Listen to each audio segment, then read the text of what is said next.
আসসালামু আলাইকুম। আশা করি আপনারা সকলে খুব ভালো আছেন। আজ আমি আপনাদেরকে খুবই মজার একটি রান্নার ভিডিও দেখাবো, তবে এটি শর্টকাট।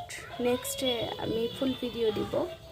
এখানে নিয়েছি টাকি মাছ, অবশ্যই সিদ্ধ করে কাটা ফেলে নিতে হবে। আর হচ্ছে কচুর পাতা আর হচ্ছে এখানে কাঁচা মরিচ আর পেঁয়াজ একসঙ্গে ভাপ দিয়ে নিতে হবে।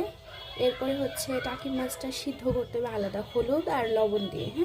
সিদ্ধ করার পরে কাঁটাটি ফেলে দিয়ে সব এখানে একসঙ্গে দেওয়া হয়েছে। দেওয়ার পরে এখানে হচ্ছে রসুন আর পেঁয়াজ তেলে ভেজে নিয়েছি, ওটা তেলে দেওয়ার জন্য। আর এখানে কিন্তু আমি কোনো তেল ব্যবহার করিনি, শুদ্ধ সব কিছু সিদ্ধ করা। এখন তেলে দেব। এটা হয়ে গিয়েছে, এটা সব এখানে ঢেলে দিব, দিয়ে সুন্দর করে রান্না করব।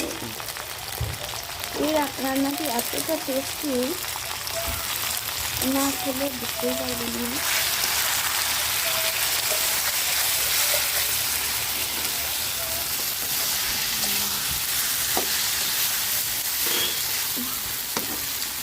টাকি মাছ সাধারণত 100%-এর মধ্যে 95% টাকি মাছ পছন্দ করে না, তবে এভাবে রান্না করলে 100%ই পছন্দ করবে ইনশাল্লাহ।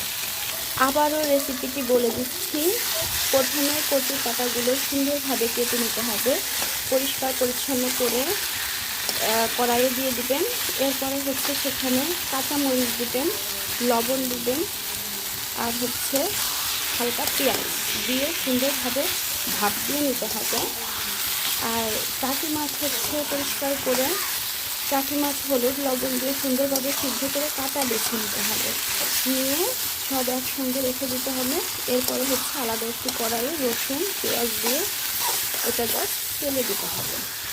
তেলে দিয়ে এভাবে সুন্দর করে গায়ে পানি থাকলে, বিশ্বাস করেন এই রান্নাটি এতটি মজা, আপনারা খেয়ে দেখবেন। খেয়াল রাখবেন এটা রান্নার জন্য, মানে রান্নার সময় ভাজার সময়, মানে তেলে দিয়ে যখন আমরা নাড়াচাড়া করে ভেজে নিব, গায়ে যেন পানি না থাকে, একদম শুকনো রাখতে হবে। রান্নাটি অলরেডি ডান। আশা করি আপনাদের ভালো লাগবে। যদি ভিডিওটি দেখে একটু ভালো লেগে থাকে অবশ্যই লাইক করবেন এবং সাবস্ক্রাইব করে দিবেন।